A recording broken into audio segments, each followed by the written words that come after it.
time to rock. I think you should be saying that, Brad, or something like that. Or hey, it's the Backdoor Man show. Hey, it's the monkeys, more like. Hey, it's the monkeys. Something like that, Brad. TikTok, it's time to rock the Backdoor show. Right. Yes. What's this dude doing here? I better get rid of this banner, just in case people don't. Now we need to see you. You're the clickbait, Andrew. Oh, here we go. Yeah. That's because you've been gagged. Yeah. Oh, if only. Well, you know, there's two sayings or two meanings for being gagged in this country. And we won't go there. But anyway, good to see you guys. It's my pleasure, as always, to be here with the A-Team, with the Rock Professor, Brad the Backdoor Man, and myself, and all the fine people in the chat. We've got a great album to talk about. We've got a couple of things that we want to get over and done with before we do the rankings. The first thing is, Rock Professor, what's the first thing that we have to do? Wake up. What's the first thing we have to do?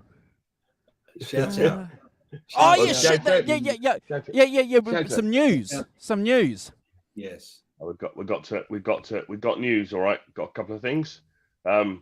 First of all, I've got happy birthday to Mark Tanner, one of our long-time supporters. It was his birthday yesterday. So if you see this, Mark, happy birthday. Hope you had a good one.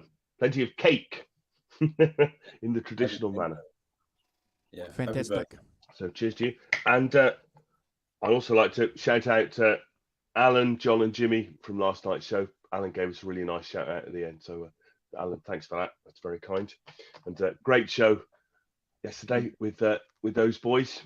Some very amusing stuff in the middle with Brad winding Alan up. That was great. So, if you haven't caught that, please watch it, because there's lots of really great stuff in there. And some very funny stuff as well. So catch that. And also, could I say, all thanks to Mr. Walton, the boss man at the bottom, we are approaching 500,000 views on the channel. We're over 490,000 views. So I reckon this week we'll probably might get to 500,000 views. And, I think so. And 9,730 subscribers. So we put on 50 subscribers in a week. So my goodness, fantastic. That's amazing. Thank you so much, everyone who's subscribed, watches, comments, thumbs ups, shares, whatever you do. It's been absolutely amazing. And to approach 500,000 views is just extraordinary as far as I'm concerned. It's outstanding. Outstanding. Thank you so much, guys. We really do appreciate it. And anyone who's watching the channel time, please hit that subscribe button and give us a thumbs up and watching the show. But well done, Simon, Andrew, and everyone, and all the other co-hosts as well. Well done. Great effort. Thanks, everyone. It's fantastic. But Mr. Walton, who sticks out, and when that Justin Towns Earl video you put out has got 2,700 views and stuff. The one he put out yesterday with John's got 2,400. These things crank up the views amazingly. Yeah, and as long as you give credit, Mr. Walton, that's fine. And look, thank you for bringing that up, because there's a couple of things that we should talk about that we like to share with people about how we operate and the mechanics behind running and being involved in shows. As you guys know all the behind the scenes things. So there's a couple of things. 90% of what we planned for the show yesterday on the Van Halen show, we never got to talk about. So that just gives you an idea.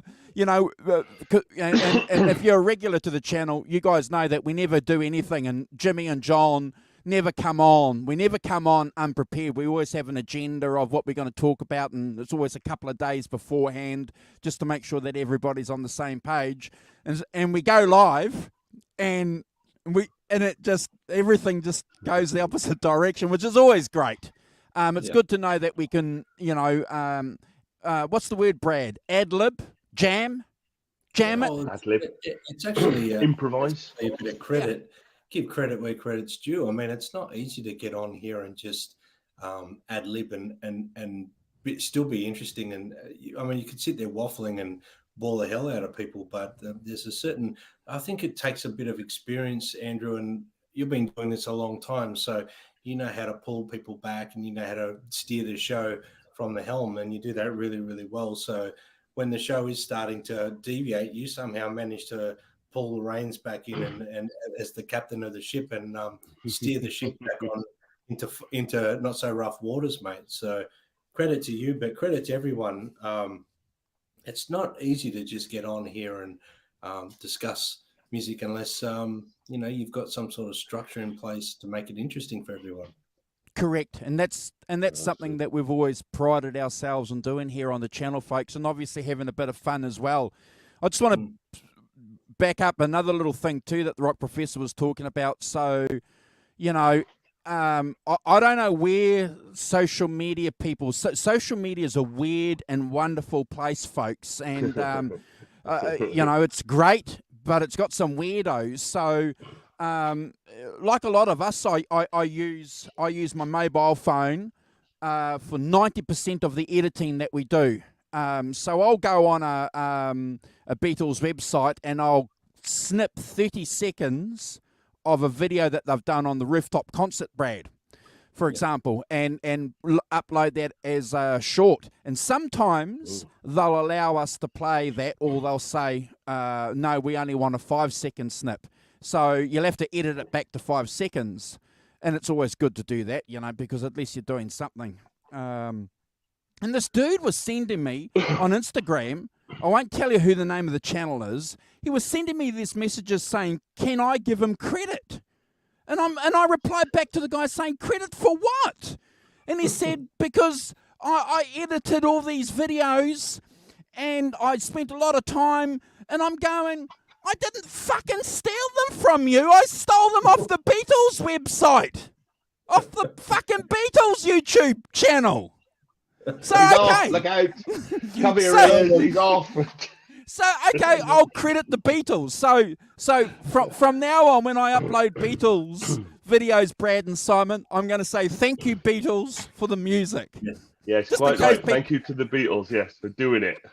You have to. Crazy. Yes. Yes, Andrew. Some great guys out there, Andrew. Definitely. Do you know what I think? Because I shared this with somebody else today. I was talking to somebody else about this. And this is what a friend of mine told me. He said, I think this guy thought that you were going to say yes and that you were going to at his channel. And that's a tactic that they use. Right. Yeah. And I'm going, really? See, I didn't know that. Well, of course, yeah. You put at his channel, then people go and look at his channel. Oh, yeah, I can see that. It's good to, But if it was his band, Simon, I would be sharing it. All about it, yes. If it was his channel, I would be sharing. Are you saying that he wasn't in the Beatles by some No. chance? No, he wasn't in the That was Beatles. such fun. It wasn't Paul McCartney in disguise, was it, Andrew? Oh, now you got me, bro. Or Ringo? No. Or John? Or That would George be funny. John or George from the other side, maybe. Beyond the grave. Yeah. Oh. Get Gosh. your Ouija board out. Are you there? Yeah. Always fun though. Look, social media is always an interesting place, but yeah. Thank you guys for mentioning that. It's a group effort. To the co-hosts that we have on here regularly, to our irregular Van Halen brothers that come on, and co-hosts that we've had in the past. And guests, and the cats and chicks in the chat. Talking of guests and in the chat, next Friday, we're doing our annual Van Halen tribute. Yes. It's the anniversary of Eddie dying. And we're going to be on for 8 hours, is it, Mr. Walton? Quite a long time, anyway. And So if anyone wants to jump on, come on for 15 minutes, just talk about their experience with Van Halen or whatever, then contact Andrew. Basically, 'cause he's running the show. Me or Brad, it's fine. We can buzz it on. But yeah, if you want to come on, do a bit, please do. Yes. Absolutely. It's a fun time. It's a great time. Like our Christmas show, Brad and Simon, it's the only time where we have like 10 people in here, and works pretty well. You know, we've done it pretty well, Brad. It's the third show we've done. Yeah. This will be our third anniversary show, so we look forward to that. So if you want to come on and, as the Rock Professor said, spend some time hanging out with us, talking Van Halen, let us know. Any one of us know. They'll have the link to share. The Rock Professor's going to come on. Brad's going to pop on. And all the usual suspects. I'm going to come on for 43 seconds talking about my experience with Van Halen.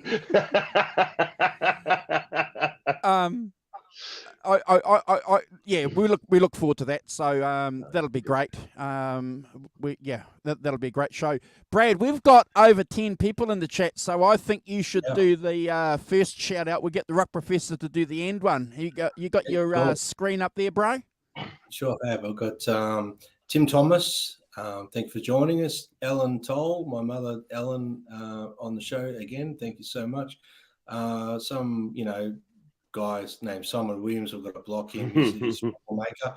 He's a troublemaker. So we've got Holly Lewis in the chat. Thank you for joining us. I've been using your cup today. Thank you very much.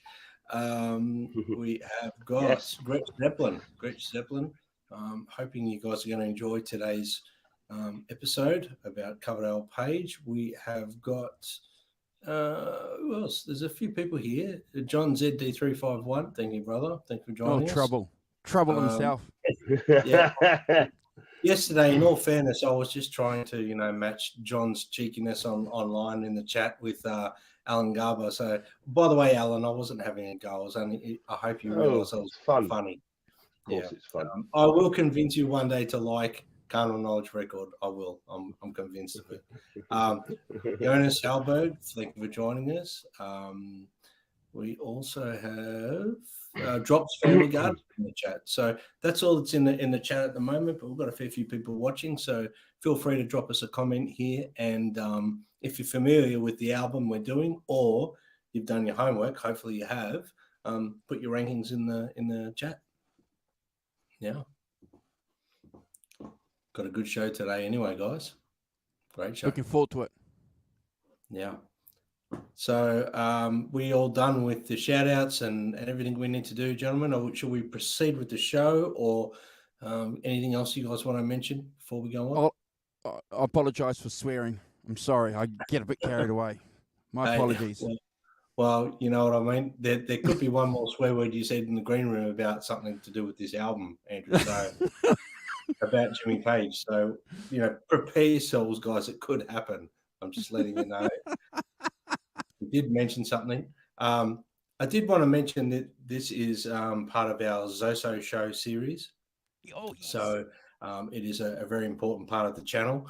And obviously it's everything to do with Jimmy Page. And today's album is the Coverdale Page album. I don't know if you've got the pictures there handy, Andrew. Have you got the album cover picture handy that you can just throw up so people are familiar with what we're talking about? That one there. So that's the album there. So I'm going to talk a little bit about the album, and there's a lot more online about this and the collaboration and a lot more detail. I've elaborated on a lot of it and briefed it down a little bit so it doesn't go for 2 hours, just the explanation of this wonderful album. So basically, Coverdale Page is a collaborative effort between English singer David Coverdale and guitarist Jimmy Page. It was released in Europe in March 93 by EMI and North America on March 16 by Geffen Records, and in Japan and March 18 Sony Music. It's obviously an album that was produced by Coverdale Page and Mike Fraser. The collaboration came about after Coverdale's band Whitesnake disbanded and Jimmy Page's failed attempt to reunite Led Zeppelin during the time he was doing the remaster series. I know he was really trying to get that back on the train, back on the rails there. But from my understanding, Robert Plant wasn't too keen on doing it because he thought it was going to affect his solo career. So with that attempt sort of failed, Jimmy Page is looking to, do a collaboration. And, basically the idea of the collaboration was put together by John Collindner, I hope I pronounced that properly, who led meetings towards Coverdale Page to meet in 91 and 92. Obviously, from my understanding, their meeting stopped traffic in New York, and people were buzzing about what these two guys were catching up about. The reception of the album was mixed. Some praising the album Coverdale Page's music, and some comparing it to Led Zeppelin. Some critiquing, Coverdale's vocally. I think there was a poor judgment on a lot of that. But despite this, the album achieved really good chart success in 12 countries, reached number 4 in the UK, 5 in the US, and obviously got platinum certifications in US and Canada. After a brief Japanese tour in 93, they went their separate ways, which was disappointing. I was really hoping that they'd tour more and there'd be more albums from these guys, because the music on this is sensational. I know that they were looking at planning reissues of this record in 2023 for the 30th anniversary, because it's 30 years old. But I don't know whether that's going ahead at this point, because I know that there was problems there. I know Coverdale, and I'll continue on my explanation before I get to this. Actually, in September 1990, Coverdale put Whitesnake on hold. Obviously, like I said, Page was doing the remasters project for Led Zeppelin. He was in discussion with Robert Plant and John Paul Jones about, trying to get Led Zeppelin back on the rails, and it failed. So he was looking for a collaborator. Both Coverdale Page was signed to Geffen, and the A&R executive John Collindner, that I said before, suggested they work together. They met in New York, and obviously they decided to proceed cautiously and start writing songs. Coverdale and Page began writing songs during the session at Coverdale's residence in Lake Tahoe, and continued their collaboration in Barbados. They got drummer Denny Carmassi and bassist Ricky Phillips, and they rehearsed up the songs. In May 91, they made their public debut appearance on stage together as Coverdale Page with the band Poison. And the recording of the album took place in Vancouver, Miami. They recorded in London, Nevada, and they used all analog equipment to suit their musical stylings. Obviously, there was options to go digital, but they favored they opted to use tape over digital because it favored their style of music a lot more. And Jimmy Page was a big stickler for recording guitars to tape. With tape, he always felt like there was more harmonic richness to the guitars, and my goodness, that is portrayed really well within this album. Initially, Coverdale and Page were intended to be the sole producers. They later credited Mike Fraser as a co-producer for his contributions to the album. It was mastered by George Marino, who did the remasters, I believe, and the cover art was designed by Hugh Syme. And obviously there was other musicians on there, Lester Mendez and John Sambatadaro. They were session guys, and they were hired as session guys for that reason, to get the album out. The album release dates, I went through 5 singles from the album of Pride and Joy, Shake My Tree. And they obviously got US mainstream in the music videos as well. They put together an ensemble of a touring band. They tried to plan a North American and European tour. It was cancelled due to grunge music, I guess, was taking over. The Japanese dates were tentatively booked, and they took place. despite the absence of further touring, like Coverdale and Page expressed their intention to continue collaborating. However, Jimmy Page's manager initially ended their partnership.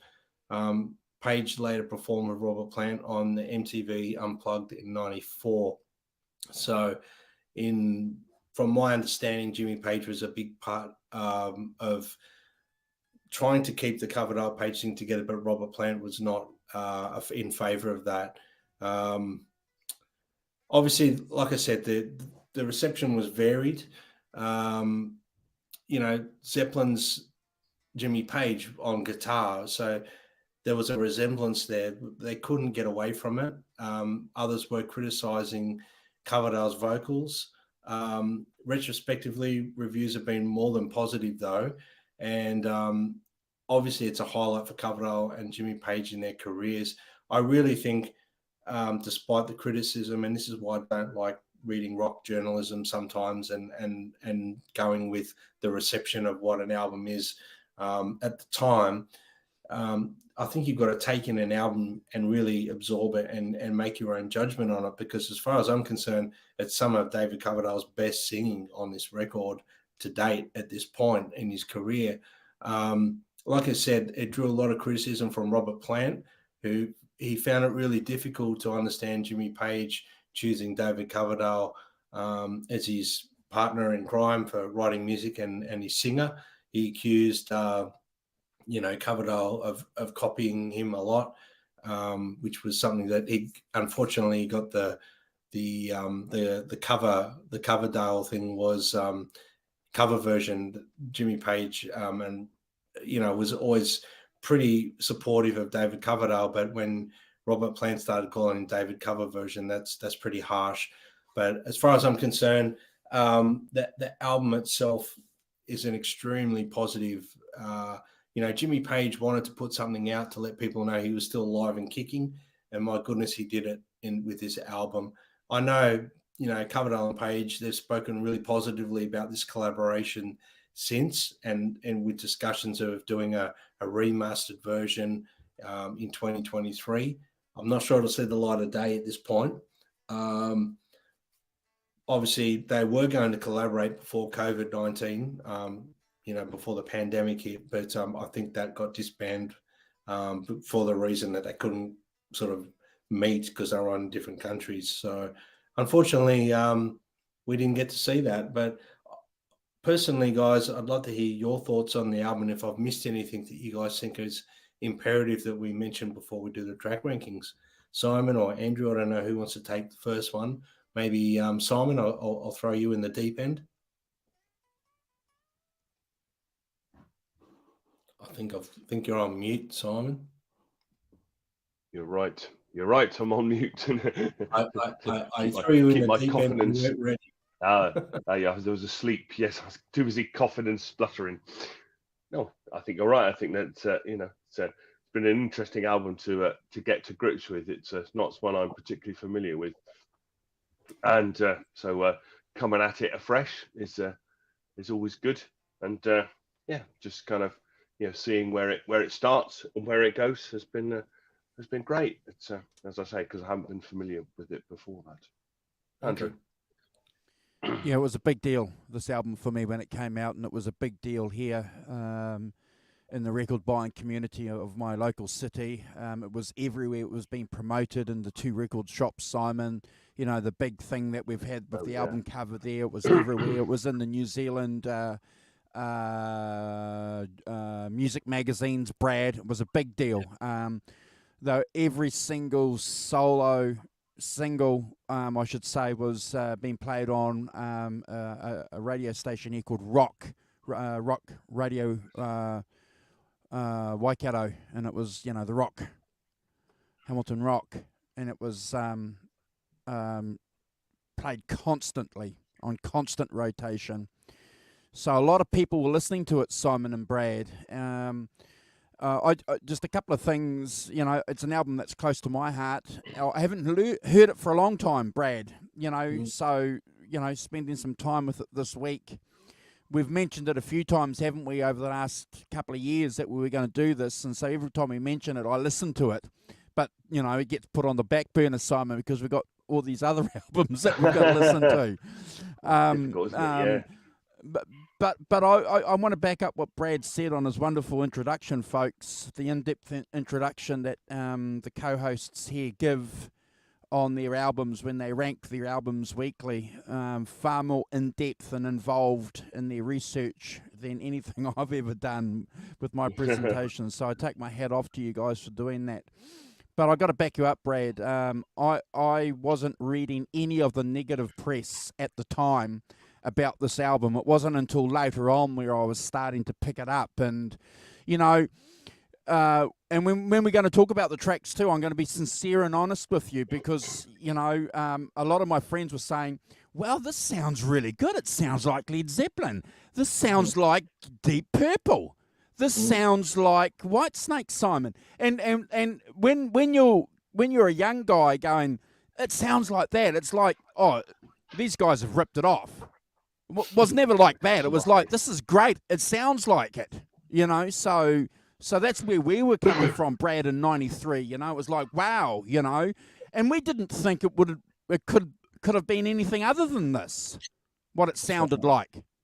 It couldn't be. It couldn't be anything else other than what it sounded like. So I do look forward to diving into the tracks with you. But big album. I worked with a couple of guys, mate, that love this album. A guy called Nigel, in fact, got that tattoo on him. So that's how much of a Coverdale page nut he was. Wow. Yeah.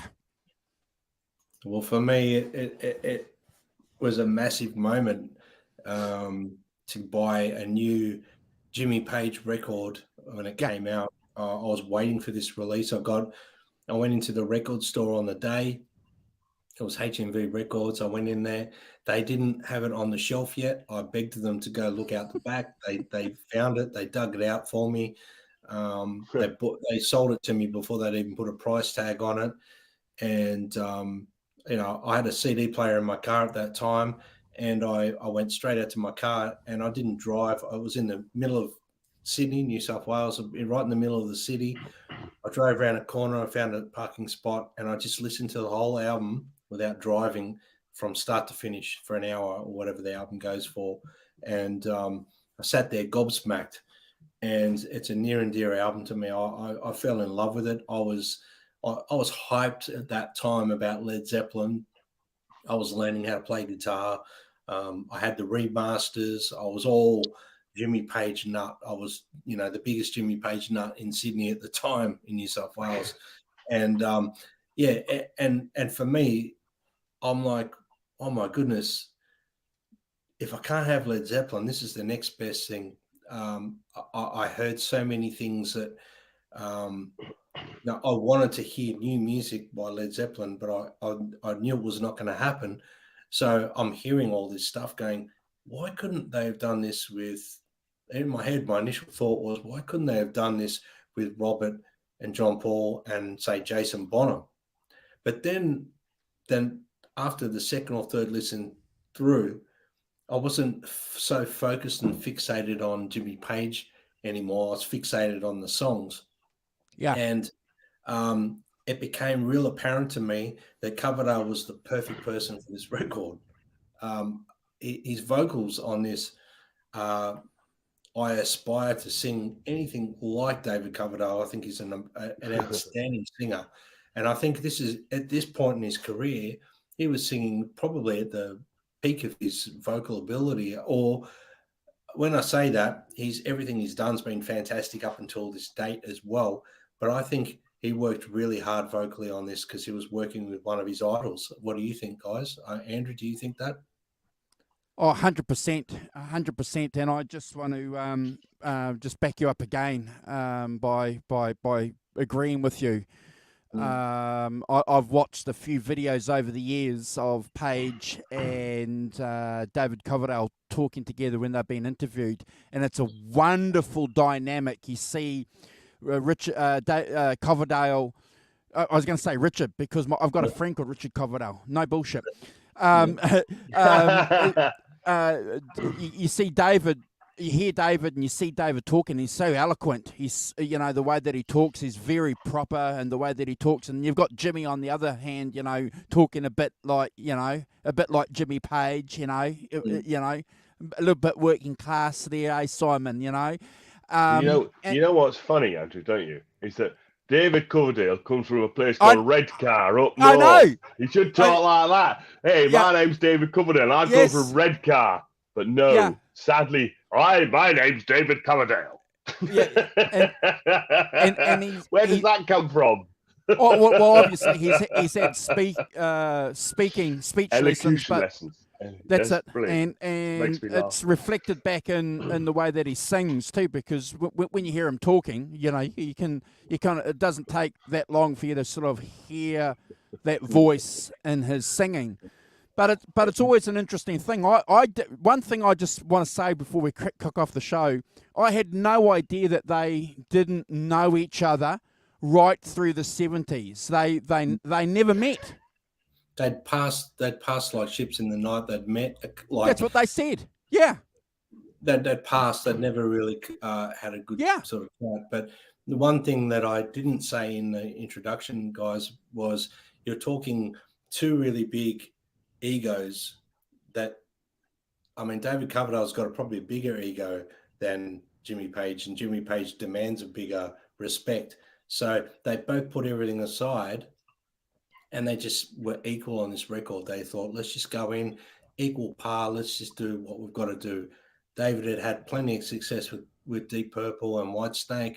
Obviously, we know Jimmy Page with Led Zeppelin, his solo career, and The Firm and whatnot. So, it was a credit to both of them to go in there and collaborate. Hadn't really sort of met before. They met properly in New York, stopped traffic, said, let's give it a go, but we'll be optimistic and just do things slowly. And obviously things were full steam ahead from my understanding when they started to collaborate. So I've heard some wonderful stories. I've read some wonderful things about this collaboration from both parties, and they only have wonderful things to say about each other. So it would have been a very pleasant experience for both.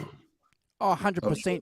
And again, from what I've picked up over the years too, folks, I'm not going to pretend to be a Coverdale or a Page expert, but one of the reasons why I suspect they were just passing ships in the night, as Brad put it, and Page himself uses that phrase, goes back to, again, what I've read, the rivalry, and that's not a bad thing, that Plant had as the singer of Led Zeppelin. So when you're the singer of Led Zeppelin and you're the guitar player of Led Zeppelin, Simon, you're going to stay with your lead singer. You're not going to go and hang over there and go and have a chat to this guy called Coverdale, playing with these other bands and hanging out with him, Brad, and having a beer with him. You're going to stay over here because you don't want to piss off your lead singer. You know what I mean? Yeah.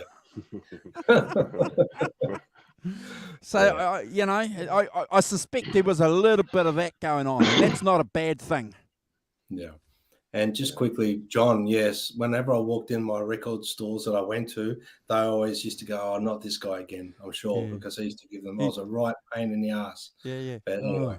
This guy here wants us to go in the basement and go and pull out that new stock that we haven't been putting out because all we want to do is stand around and do nothing all day.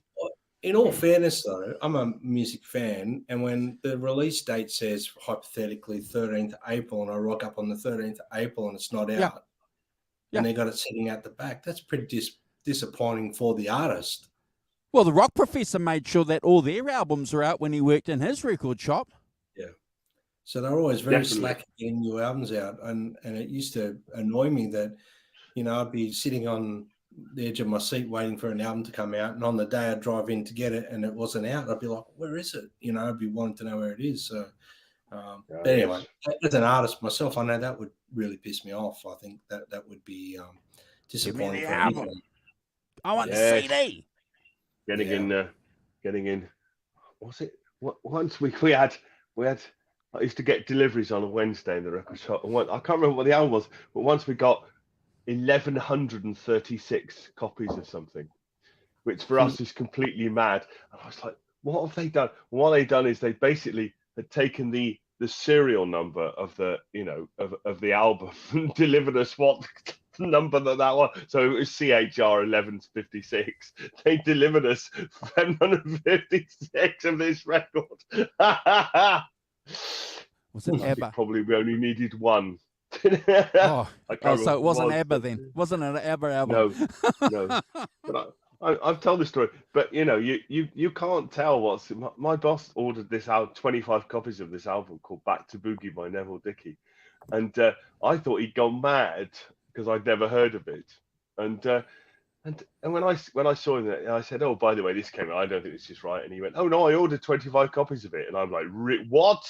Really?" And he looked at me and he went, "You know nothing, idiot brain, 19-year-old." He said, "Watch this. There's 3 people there." So he put it on, right? And he said, "I'm going to sell this by the end of the first track." And I'm like, "Yeah, right. That's not going to happen, is it? I've never heard of it. How can you possibly?" So he puts it on, and it's bloody boogie woogie, isn't it? It's piano boogie woogie. It's like, Johnny Johnson, Albert Ammons and Pete Johnson. And it's like, oh God, and halfway through the first track, this bloke comes up and he goes, "What's this record?" Tony goes, "Ha!" He looks at me and he picks it up. He gives it. It's only £1. The bloke said, "Oh, I'll take it." And every time that bloody week, everything he waited till he did about 6 times on the Saturday. Wow. And like he'd look at me and go, "I think it's Neville time," and he'd put it on, and then somebody would come up and go, "What's this record, Blair?" And he'd look at me like, "You are such an idiot." That'll teach me the arrogance of youth, just undercut like that. Oh dear. Funny story. Tony, good work, and that. Awesome. That'll learn me. Awesome. All right, gents. Should we get into the rankings? What do you reckon? Get into the nuts and bolts. Let's go. Let's kick it off. Let's get into the nuts and bolts of the show. All right, so the first track on the album is an absolute ball terror of a song. It's called "Shake My Tree." I remember specifically listening to this in my car, gobsmacked. I couldn't really take it all in on the first listen. There was so much going on. I love that acoustic intro, and the one thing that stuck in my head after the first listen was that reverse reverb, bringing David Coverdale's first vocal in when he comes in. "I don't want," when he sings that reverse reverb. I've stolen that idea and used it in vocals for myself in bands I've been in. So thank you, David. Thank you, Coverdale Page. Thank you for that. I'm sure they stole that idea from somewhere else as well, but it sounds phenomenal. It makes the vocal sound even bigger. Love how the song builds up. There's layers of the guitar here that they start to add as the song goes on. Like I said, it's a ball-tearing song, and the way the power and intensity builds, it's unreal. David Coverdale's voice in this is outstanding, in my opinion. I love David's voice on this whole album. The start-stop accents during this song, and obviously in songs after this as well, that's Jimmy Page. That's the Zeppelin thing coming through. He writes that way. I'm hearing a little bit of Achilles' Last Stand creeping in. I had to put it there, guys. I had to say it. There's Led Zeppelin a lot in a lot of the music here. I love the way Jimmy Page lays and textures those guitar overdubs. At the 3-minute 4-second mark, just before the harmonica solo, I love how David sings that line "Shake My Tree" and that reverse reverb. It's rib cracking. It's amazing. His vocal is outstanding. If you ever wanted to, if you were ever wondering what a Led Zeppelin reunion might sound like, I think this is as close as you would have got to another Led Zeppelin album on this album. The bass and drums on here are phenomenal. David's voice is phenomenal. And this is a really powerful opening song, demands a lot of attention. The opening riff, "Shake My Tree," I know it. The backstory of it does actually date back to Zeppelin days. I know Page had this riff and played this riff in through the outdoor sessions and was left unused. He presented it to Paul Rogers as well in the firm, and they rejected it. And I know when Page presented it to Coverdale, he just latched onto it. And we have this amazing opening track of the record. I could go on for hours, but I'm going to try and leave enough space there for Andrew and Simon to give their analysis of this song. I have to give it 100 out of 10. Never a skip, gentlemen. Never a skip. Simon. Yeah, it's. I think that for me, this is a continuation of what Page started to do on Presence. We've not ranked Presence yet, but I know that very much in his mind was that multi-layering guitar thing. So you're doing different, making textures and making sounds and all sorts of things. Yep. With acoustic instruments and electric instruments, and I know he wanted to take it sort of that.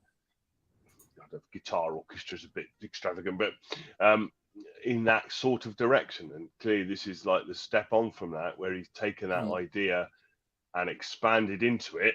I think that it's, there's lots of things on here where there's kind of, there are strings, aren't there? There's orchestra strings. I think mostly keyboards. There is one track which has got real things, but and that mixture of the two things, I think, and we can explore in more detail. But starts off with that electroacoustic playing. I thought it was Nobody's Fault But Mine. I think it's the riff of Nobody's Fault But Mine, but played faster, isn't it, as a thing? But pretty much. But again, I have a couple of interesting to say. I think that guitar orchestra thing is really thing, that difference between the electrics and the acoustics, the juxtaposition between the two is used a lot in all of these tracks, but this one you've got the harp solo as well, the harmonica playing as well as an extra piece of kind of quite bluesy texture. And I have a question. That clearly the drummer is sort of imitating John Bonham. I mean, he's playing in that style. Now, do you think that's because Page has said to him, do this? Or do you think he's just doing it because he's playing with Jimmy Page as a thing? Because I think it's, you think he just plays like that? Really? Okay. Well, so Page has chosen him because he plays like John Bonham. I'm interested. I mean, I don't know. I don't know whether he's been, because Page is a producer and he's going, don't do that, play that. The guy's been around for a while. Denny's been around. He's played with Montrose. Right through the 70s, so he would have been brought up playing those Bonham riffs. I think for sure, to sort of answer your question there, Simon, I think Andrew did, but just if I can add one thing, I think the song would have led him to play that way, the way the song's written, without Page actually probably directing him as such, because he's got that ability to do that. But you listen to the riff, it lends its way to any drummer following that riff the way he does, and incredible the intensity. Drummer. Yeah, and obviously the drum sound on this record would have been very much what Page was after, I'd say, 100%. But he's playing. I would have said maybe Page might have demoed stuff and played him stuff, and that he would have been off just adding his color to the music, same as a bass player. Yeah. Anyway, sorry, I just wanted to elaborate. No, it's fine. I thought it was worth kind of bringing up and having a bit of a discussion about, because I wondered about it. So when you go in, what does how does that dynamic work?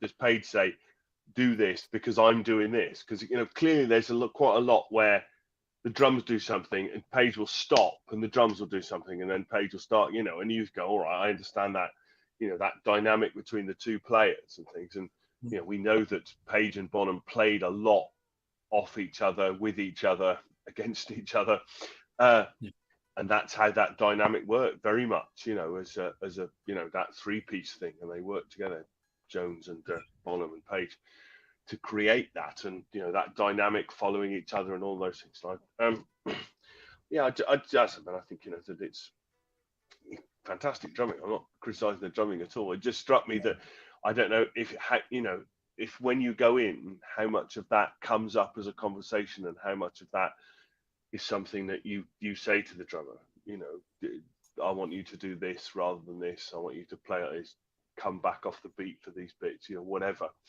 And because I'm going to do this kind of thing. I don't know. I'd be interested to know that kind of thing. But it's fantastic drumming, and you know, he's a great drummer, and he does a fantastic job. But interestingly, I'll say this, that no big solo from Page on this. No. Very much textural, orchestral guitars and stuff, and you know, the harp is the sort of, if you like, the solo instrument. But that is Page playing that too. Yeah, it is. Yeah, as well. Dusting it off, shaking out the spiders from it. It's fantastic. 9 out of 10 from me, but never a skip. Great opening track as well. Andrew. Brilliant. Thank you, guys. John ZD351, thank you again, brother, for the great comments. And Jonas, John, are you going to join us live on the Van Halen show? We're going to be streaming 8 hours. Hope you're going to join us live. I'll send you a link, bro. I don't want to take up too much time because my co-hosts have mentioned just about everything that's worth mentioning under the sun on this track. But I'll say this. It's a brilliant intro, isn't it, Brad? It's classic Pageism. It's a classic Pageism intro for me, and I've got a note here of at the 1:30 mark. I've got Spooky and nobody's fault but mine, which is what the Rock Professor picked on too. So you know, Great minds, great. Yeah. And again, I don't see that as a negative. I'm just saying that, okay, this continuity, which is really, really important, Brad. 1993. The year of the bass, Brad. We've got bass on this track, bro. Yes. That's true. Yes. Yeah. Love it. Got some bass. Yeah, it's just phenomenal, isn't it? And obviously the Rock Professors mentioned the drummer, and I think Denny's drumming on this album paved the way for rock drummers through the 90s. I think he's an unheralded drummer for paving that way there for that snap snare sound. And there's a lot of tracks on here where he's got that cooking, Brad, and obviously you'll be introducing us to all those songs on this album. It's a wonderful song. It's an incredible song, and every time I hear this song, Brad and Simon, it brings back so many wonderful memories. You know, like Brad, you know, I remember hearing it the first time on the radio. This was a song that I heard on the radio, and it's one of those like songs, Brad. It's like Eruption. You know exactly what you're doing. It's a cracker of a song. I love it. It's got everything I like about rock music on the song, Simon. You know, it doesn't have the solo, but you know, you don't miss it. No, absolutely not. It's just you know, it's got a riff, and it's got this incredibly cool singer. You know that. And then he just goes on and does some other cool shit on the album. I've given this a Brad score. I can't give it anything other than that. So, Simon, you're timed out, mate. I'm sorry. Jonas gave it 10 out of 10. Yeah. A couple of things. I don't want to sort of elaborate and conclude on every song, but I just want to mention a couple of things. The song references there's a few in there, and I mentioned one in the green room, the What Is and What Should Never Be Climb Down.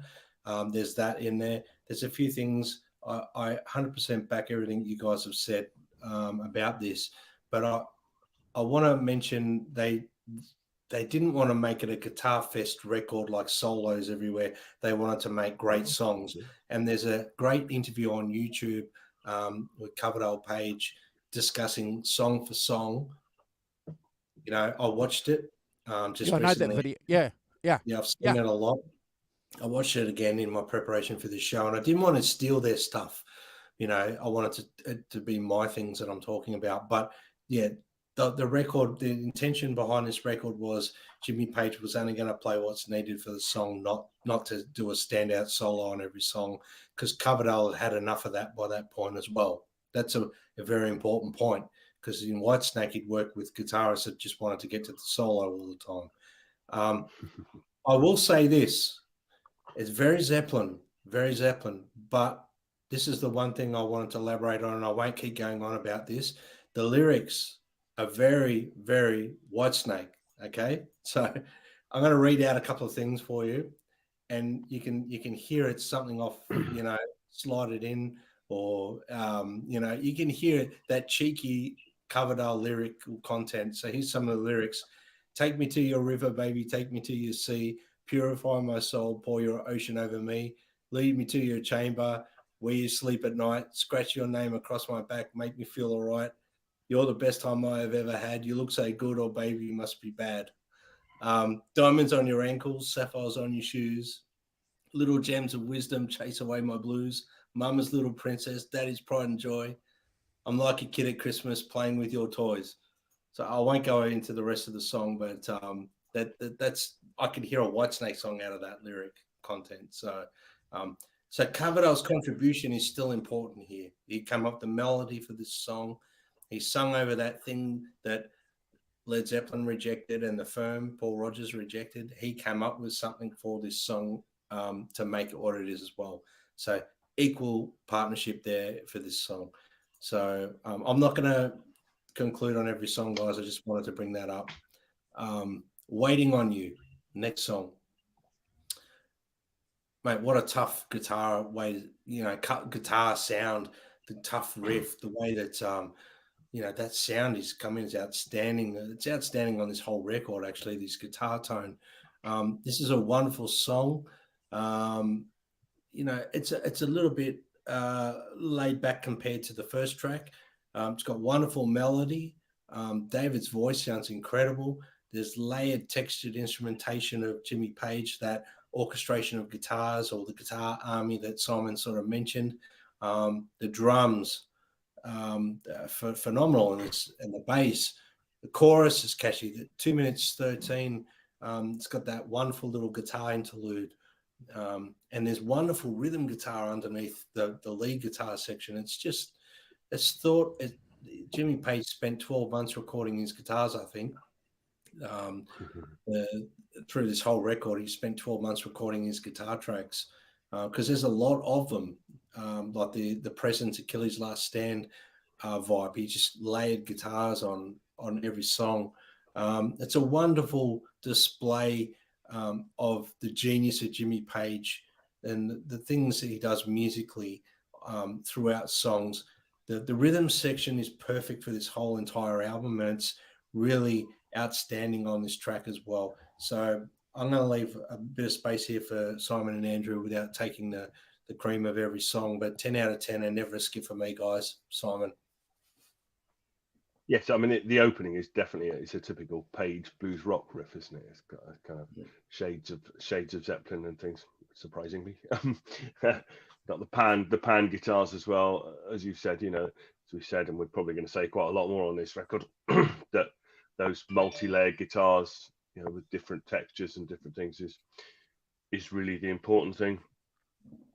Pretty, as you also said, and I made a note of it here. That the bass is prominent on this album, I think, in contrast to maybe quite a lot of other albums from this period where the bass is not so prominent. But certainly Page just mixed it in and made sure that it's a part of the of the mix and the song. I think that slow hanging sort of slide type solo that he does is really nice, and not really characteristic Jimmy Page either. It's kind of different thing, kind of melodic playing, and the other thing I say is Page knows how to leave a space in a riff, doesn't he? He knows when to play a bit, stop a bit, play a bit, stop a bit. Yeah, 100%. Great. 9 out of 10 from me. Never a skip though. Yeah, I think you're right, Simon. I think that melody slide playing is because he wants to, and I'm not going to say this in a bad way, wants to create a popular record, a popular song. So that's why he's, not sounding, traditionally blues, even though there's elements and aspects of blues that you guys have rightly, correctly said, that the song has. And it's one of the great, wonderful things about Plant as a producer, and obviously, too, Coverdale, because he's involved in it, and being able to produce these songs with having these linkages and sort of not sounding completely like a Led Zeppelin album, Simon and Brad, which is great. I've mentioned it before. The snare snap is just fantastic on this track, and Coverdale's vocals, Brad. It's just I'm sure the three of us are just going to talk more and more again about his vocal ability on this track. One of the unsung rock frontmen as far as vocals ever. We've been fortunate recently to do a couple of great albums with Coverdale, haven't we? And I'm a fan of the guy. Thank you, Brad. Thank you for for giving me some extra spice to go back and do some research in my own time. I'm not doing it on the show time, folks. I'm doing this in my own time. I promise. Paid for it. Yes. And again, I've made a note here, backing up what the rock professor said. I love the melody of the chorus, that melody chorus that they've got, that pop sensibility that they're and trying to bring out, or they do bring out on the second track. It's phenomenal. I too have given this a 9 out of 10. Cracker song. No, it's funny the chat that Coverdale and Page are having in the studio about the songs, where Coverdale talks about how he thought the chorus, the pre-chorus of "No matter what you say, no matter what you do" is Diana Ross. Yeah. And yeah. And Paige shoots him down. Goes, "I don't know why you do that to yourself," but apparently Paige had a melody for it, but he let that go because Coverdale come up with that melody, which works. Anyway, it's a wonderful song. The next song is a beautiful ballady style song called "Take Me for a Little While." So third song in on the album, and it changes gear a little bit. We get to see a different dynamic shift in the musical content, and it's got that beautiful acoustic guitar intro, and David's voice. He shows a lot of dynamics through this, especially in that intro part. The whole song, but he sings delicately, soulfully, and he builds up in the sections of the song that needs to. This is a wonderfully well-written, arranged, and orchestrated song. Yep. Jimmy Page's guitar work is outstanding. Again, we hear more layers of textures of acoustics and electrics together. The chorus line and the melody are catchy. At 2 minutes 40, the solo section starts, and it's classic Jimmy Page for me. You could pull this solo and stick it straight in the same key Led Zeppelin song somewhere along the way, and it would fit perfectly. Page has a certain way of playing guitar that we love so much. It's classic Jimmy Page, beautiful bending. He does that sort of rate where he drags the pick, does a lot of that in this solo, and plays with this utmost emotion. It runs parallels with, in my opinion, with his previous work in Zeppelin. And this has always been one of my favorite songs on the album. It's a 10 out of 10 for me. Simon. We should say good morning to Digital Guitars and Adam Roach. Thanks for joining, guys. Nice to see you. Hope you're all good. As you said, this kind of, we've had two fairly kind of rock openers, haven't we? Rock 1, Rock 2 openers, fairly standard. And this starts off with that big kind of chorus electric acoustic. I remember there's the harp guitar, but he does use the harp guitar a lot on this record. So, as you say, a bit more of an acoustic feel, which of course is very much in Page's wheelhouse, isn't it? That difference, using the acoustic guitars and the electrics and juxtaposing the two things one from the other. Again, this is where we have a kind of, the orchestral bit. It's got atmospheric strings in it as well. That kind of, it's. I was sort of thinking about the sort of our discussion with Eric Clapton using the orchestra and stuff, and around that, and and sort of contrasting it with this in the way that Page uses the orchestra and the string section, and to kind of to intermesh with the with the guitars and stuff. And I think he does it fantastically, Page. I think he's got a real ear for it, and it's a fantastic thing. I'm going to say it. The solo is over the chords for Stairway to Heaven. You could play Stairway to Heaven. It's the same 3 chords. I went away and checked. It's just the same thing, which is quite amusing to me. But I like those kind of connections. But it's not the same solo. But you could swap them over. Fine, it'd be great. It did strike me that as a particular thing. But again, it's really about the orchestral thing. It's about the juxtaposition between the two. Great drums, and again bass. Gives it kind of weight and gives it a bottom end that gives it. And it's, let's face it, these songs are huge. It's huge sounding, isn't it? It's definitely a record in the '90s when you could mix everything louder than everything else. I know they're doing it on tape, but you definitely get that impression that it's a '90s record, not a '70s record by a distance. And it's and you've got the solo guitar at the end with the orchestral bit to fade out towards the end. As I say, starts to broaden out the palette and the textures. Again, another 9 out of 10 from me, and never a skip. Andrew.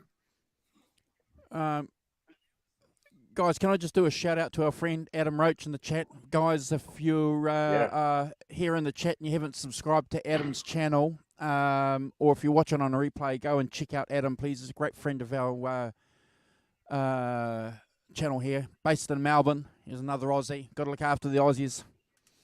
Oi, oi, oi, oi, oi. You got it, brother. Oh, no politics, but you've got your premier's pulled the plug, mate. He's doing a runner. Good riddance, I'd say. Anyway. We'll talk about that later. I got on the Andrew, I got on the beers that night. Good on you. Good on you. I'm joking. It was a thing he did in lockdowns. He used to go, there's no reason you should be getting on the beers. Well, that's right. Everyone got on the beers that night. Yeah, I follow a couple of YouTube channels, and they went and had a few beers outside your parliament there and rubbing a few people up. Yeah. Anyway, yeah. So take me for a little while. Wow, what a cracker song, bro. I love it. What a made for radio. It's a song that was made for radio. Apparently it was a song that was heavily influential Dream Theater. John Petrucci and the lead singer liked this, so apparently ripped a couple of elements off this song off on their album that came out about 94, 95. Oh, you know the one, the famous one. Anyway, it'll come to me. Yeah, Images and Words. Images and Words. Famous one. Like it. I agree with the Rock Professor too. That's an observation that, Simon, that a lot of again, I know that you're up to speed with a lot of things, but that's a thing that people have been saying for a long, long time about the chords, But again, G, C, and D. Right, it's 50,000 songs. A minor, F, A minor, G, F. But yes, EAD. It's all right. It's an observation. I like those connections. I think that kind of familiarity is, those things to key into when you listen to a song is good and not bad. References is good, not bad. Absolutely not. Yeah. No, just a reference, And then I think myself, so bloody clever for picking up on it. I love Coverdale's vocals on this, the way that he holds those notes that you probably didn't hear on the previous 2 songs. so he's holding the notes, and again, remarkable voice, remarkable instrument that he's got there. What's the next song? I'm just reading my notes. The next song is Pride and Joy. I just want to. Joy. Correct. Yeah. Okay. So I just want. I don't want to make sure. Don't want to be using the same. Okay. I would have loved to have seen something like this, Brad. Maybe we should save it for the quick conclusion. But I would have loved to have seen something like this, a vibe like this, done acoustically on the album. Just an acoustic song. It just would have been great for me. Let's pray the remastered version of it, if it ever does surface, will have demos that'll be acoustic. Yeah. I just think this song would have been just mind-blowing, bro. Again, I've got a personal attachment to this song because, it was on the radio, Simon. I was drinking beer to it. I was doing naughty things to it. It was the soundtrack of naughtyism. Steady now. Easy, Tiger. Easy, Tiger.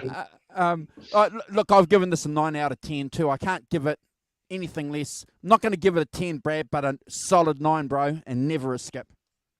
Yeah, wonderful.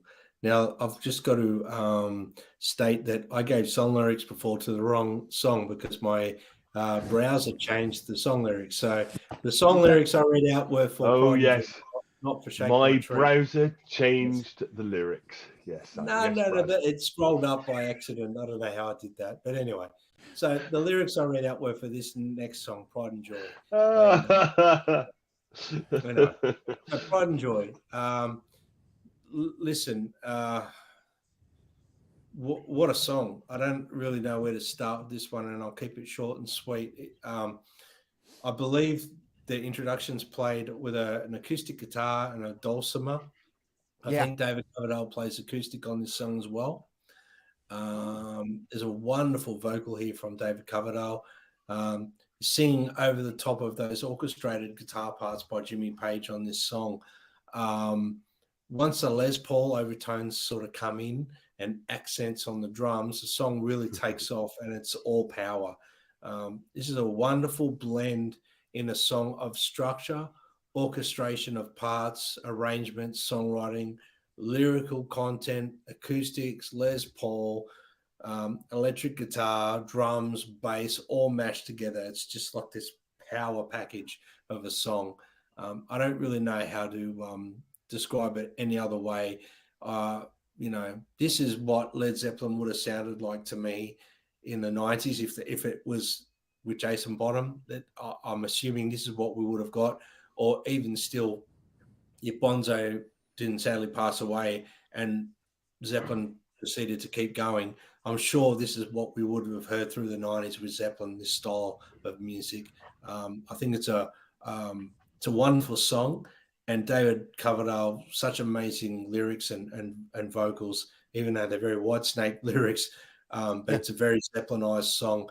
100 out of 10, and one of the highlights of the record. And I remember listening to this song for the first time, and it literally blew me back in my seat.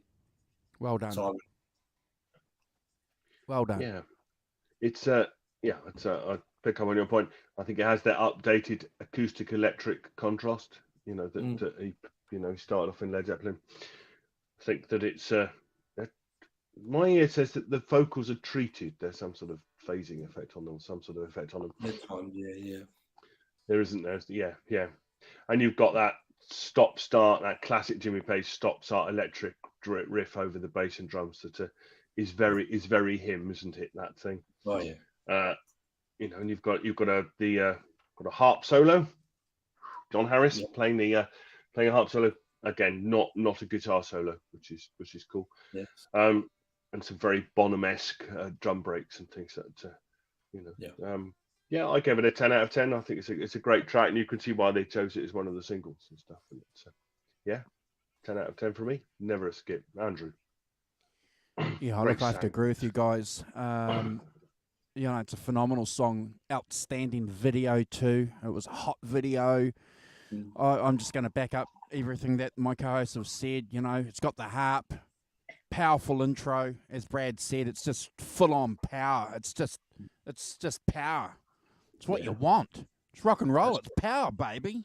Vocals, power, baby. The guitar tone, the bass. I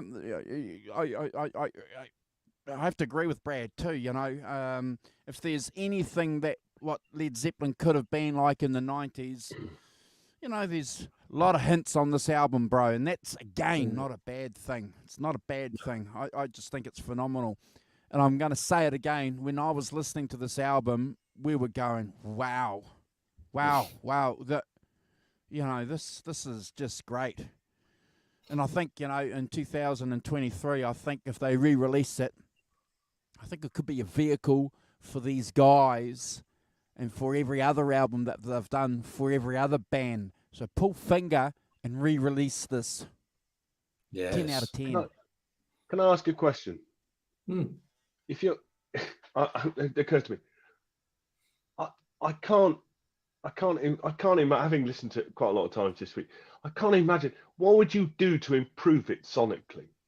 I can't imagine what you do, anything, you remixing it or remastering, whether actually, I mean, it's so well done. It's so sonically, you know, I was thinking about it, you know, thinking, so, I mean, you know, if the re-release just contains, you know, is actually all about the demos and about the other bits, but not actually, I can't imagine you fiddling with this album to make it sound better than it already does. You know, sometimes I can, but I can't imagine it. Can you guys imagine making it better than it is?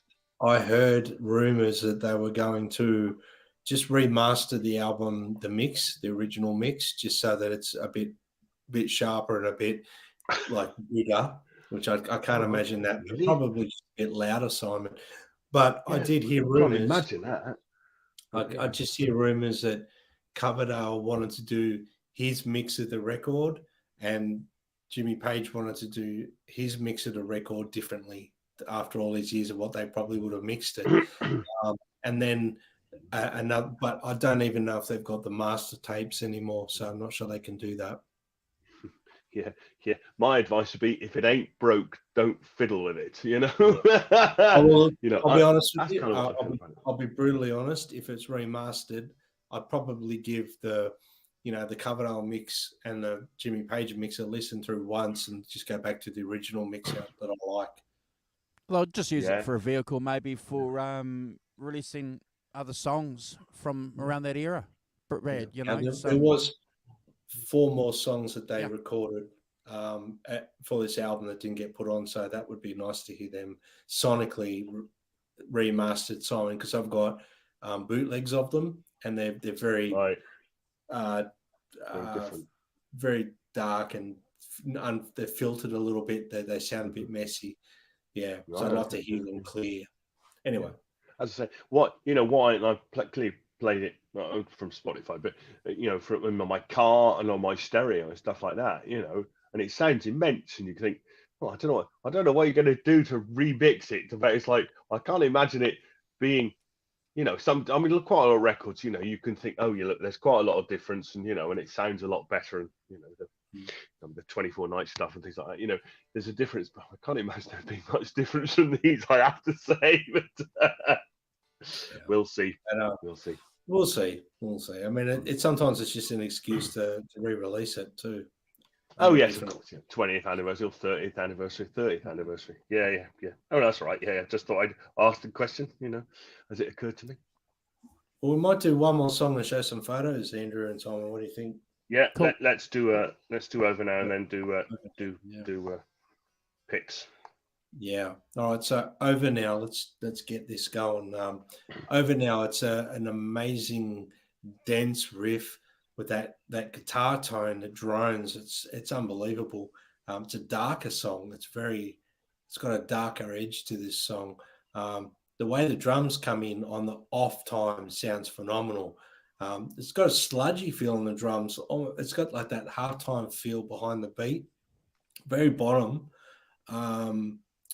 Vocally, this song, David's incredible. Great lyrics.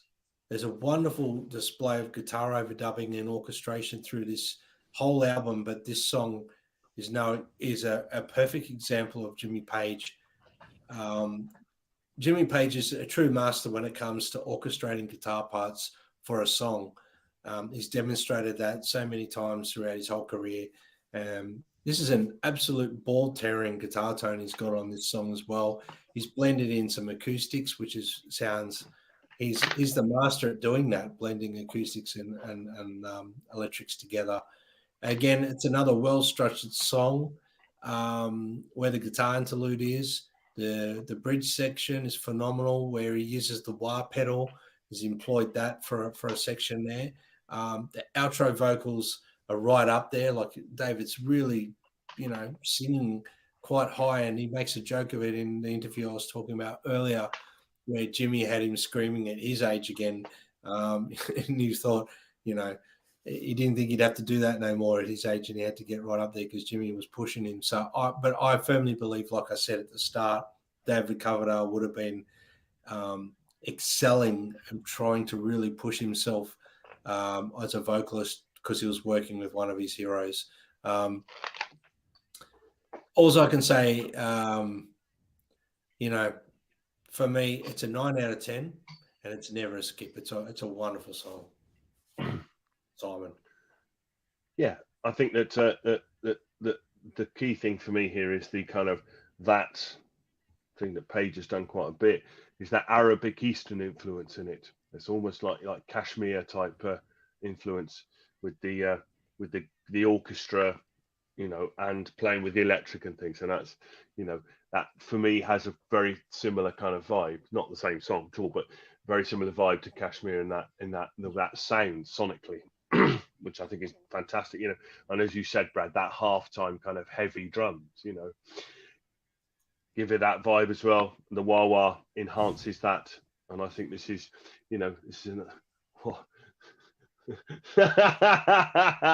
that's quite funny, isn't it? Yeah, well done. Great. That's exactly what should be happening. But it's got a huge sound. It's another example of Page's guitar orchestra, but in that with that Eastern Arabic influence to it. 9 out of 10 from me. Never a skip. Sonically quite a different song. I really like it. It's a great song. Andrew. Yeah, it's a kick-ass intro, isn't it? Lots of gain on the guitars on this song, Simon, as opposed to the previous tracks. It's a dramatic song. Brad mentioned it before. He said it was a moody song, a dark song, so definitely a dramatic kind of song. And the wah is well suited to the drama of the song. A nice kind of dramatic wah-wah effect going on there. Like you guys too, haven't ranked it quite as high as the previous songs that I've done. I've ranked this 8 out of 10, Simon. So we're on the money between the three of us. But I think I think the great thing about this so far is that we're not getting the same vocal performance from Coverdale on these tracks, and we're not getting the same guitar tones on these tracks. I ranked this 8 out of 10, Brad, and I backed you up with it's a dramatic song, and the wah is well suited to the drama of the song. You said it was like a moody song as well too, I think, in your notes. So we're on the money. 8 out of 10, bro, but never a skip. Beautiful. So I think we should show you some photos, gentlemen. Okay, no problem. Let's do it. Adam's going to see us on. It's actually it's going to be the 5th here, Adam. If you want to jump on and talk EVH, flick me a message. I'll send you a link, bro.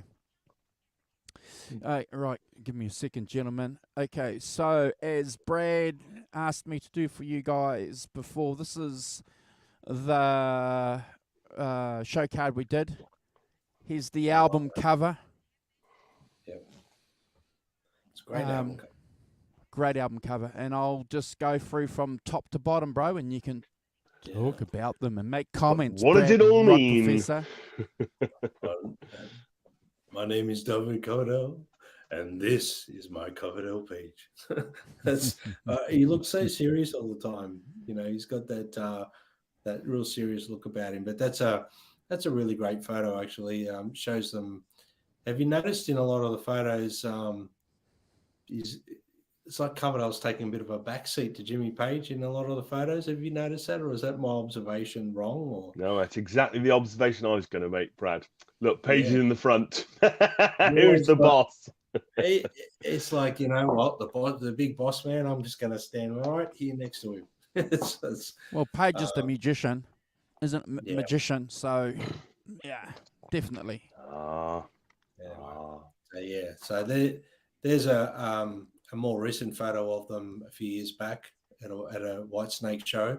So obviously they're still very close and they're friends, and you know they might not see each other regularly, but Jimmy Page used to rock up to White Snake shows, and it's a funny story. I think Jimmy Page inscribing JP initials into the back of Doug Aldridge's main Les Paul at the time, because he goes, Jimmy, can you sign my Les Paul? And he goes, oh, well, I haven't got a pen.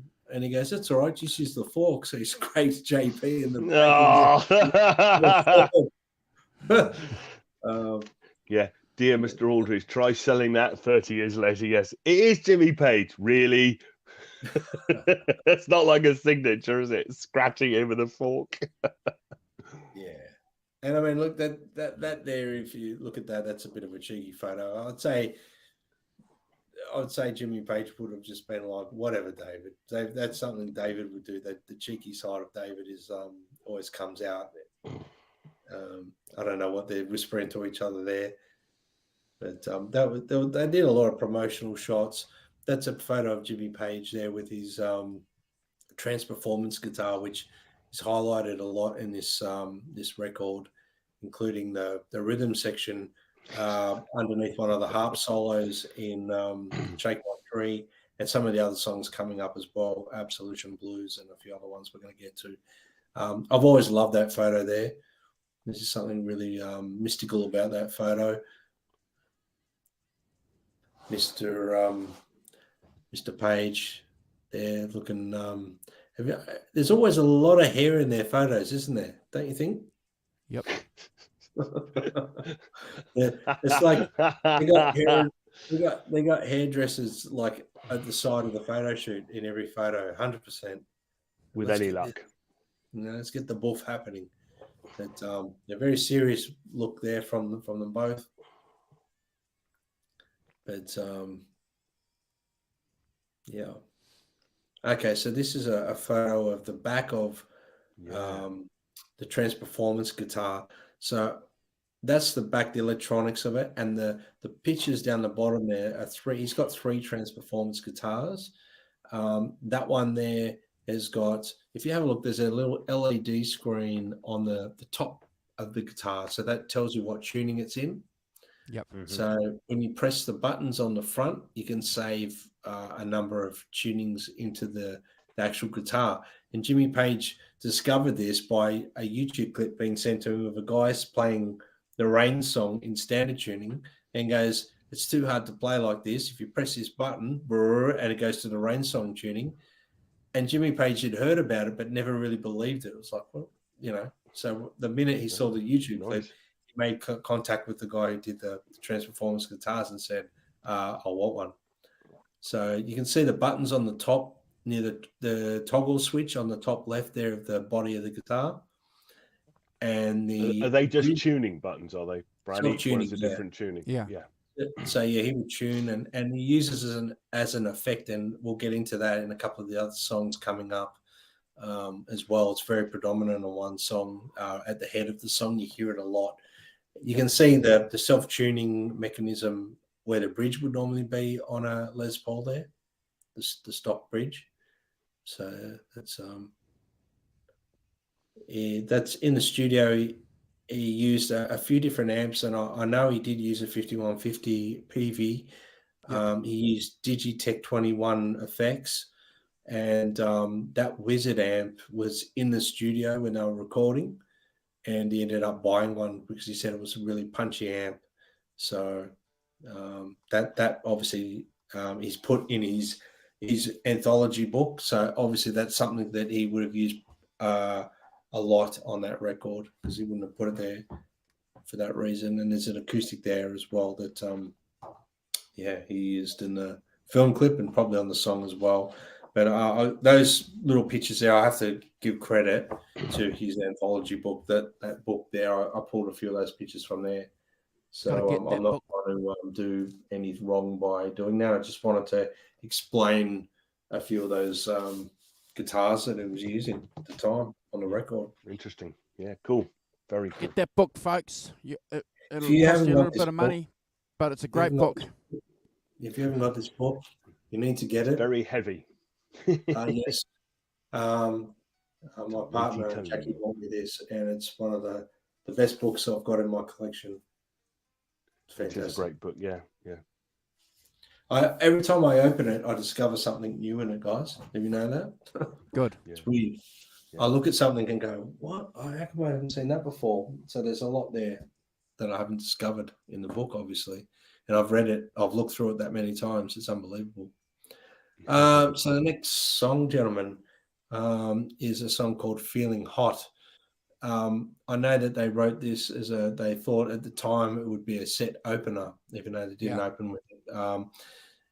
It's a menacing riff. It's got, it's tough as nails. It's an up-tempo party song. Cheeky lyrics from David Coverdale, and he's singing great on it. I love the progression. I love the accents. The overdub guitar parts are very clever. The solo sounds, it's got a bit of a country vibe to the solo, gentlemen.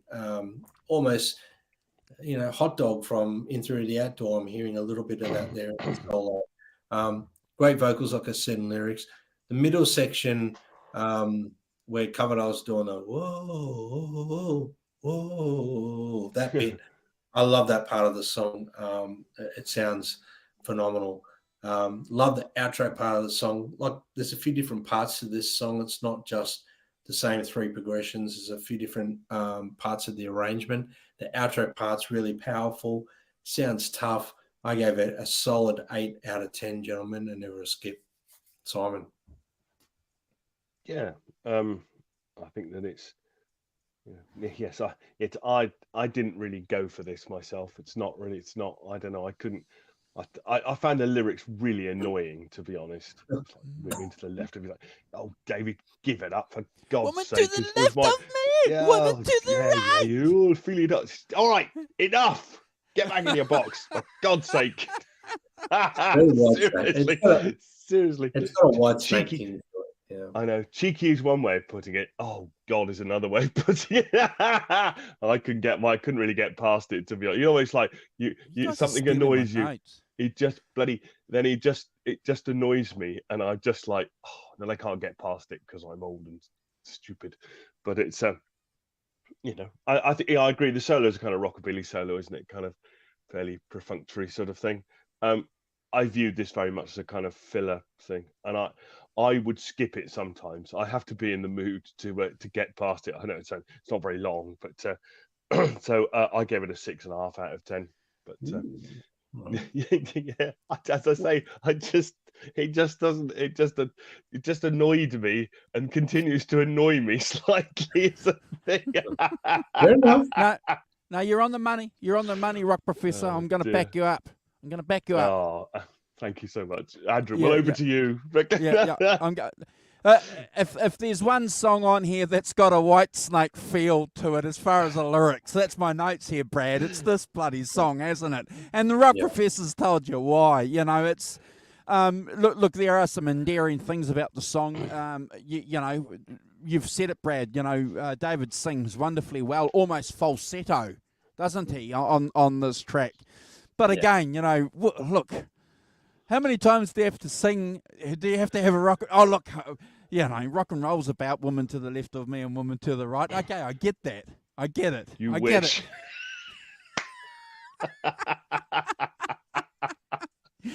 And in one of the videos on the interviews, they talk about sandwiches too. They talk.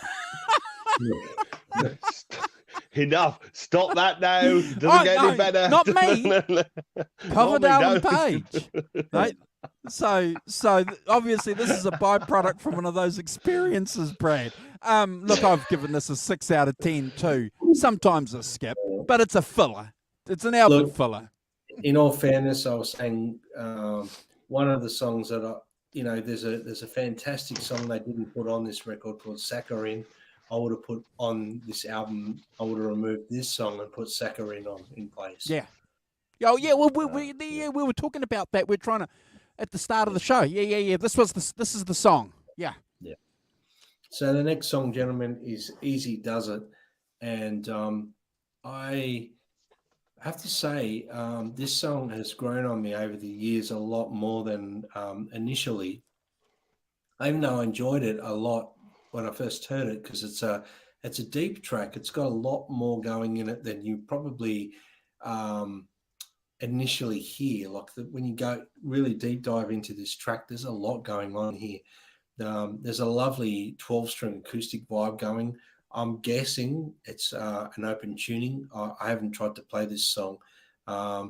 It's a great example of Jimmy Page tracking guitars and overdubbing guitar sections through the recording process. I'm not sure if everyone understands what I'm saying there, but every time they go in and record a new section, he has a unique way of doing overdubbing guitar sections when he's recording tracks. A great vocal from Coverdale.